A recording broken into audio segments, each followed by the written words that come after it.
বহু বছরের ভালোবাসা পূর্ণতা পেলে যতটা আনন্দ হয়, আমার নিজস্ব মত যদি কেউ জানতে চাও, আমি বলবো তার থেকেও বেশি আনন্দদায়ক আমার মনে হয় ভালো লাগা, খারাপ লাগা, অভাব অনটন, সংসারের বিভিন্ন বাধা বিপত্তিকে, কষ্টকে সঙ্গে নিয়ে হাজব্যান্ড ওয়াইফ যেভাবে বছরের পর বছর কাটিয়ে দেয়, সেই দিনগুলো যেন আরও বেশি আনন্দদায়ক হয়। হ্যাঁ বন্ধুরা, আজকে সেই একটা দিন। আমার বান্ধবীর আজকে বিয়ের প্রায় 10 বছর পূর্ণ হয়ে গেল।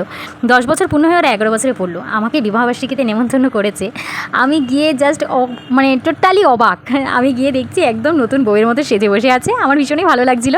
ভগবান যেন ওদেরকে সারাটা জীবন, মৃত্যুর আগ পর্যন্ত যেন ওদেরকে এইভাবেই যেন আনন্দে হাসি খুশিতে ওদের সংসারটাকে ভরিয়ে দেয়। শুধু অর্থ থাকলেই হয় না, মানুষের মনটা ম্যাটার করে সব থেকে বেশি। আর সত্যি কথা বলতে, এর মনটা যে এত পরিষ্কার আর এত জলি, আমার এই বান্ধবী একদম ছোট্টবেলা থেকে, ও আর আমি তো ছোট্টবেলার বন্ধু, একদম ছোট্টবেলা থেকেই ও একটু এরকম টাইপের, ভীষণ হাসি খুশি। ওর এই হাসিটা যেন অটুট থাকে সারাটা জীবন। তো আজকে বেশ মজা করলাম। তো তোমাদের কেমন লাগলো অবশ্যই একটু কমেন্টে জানিয়ে দিও। চলো আজকের মতো টাটা।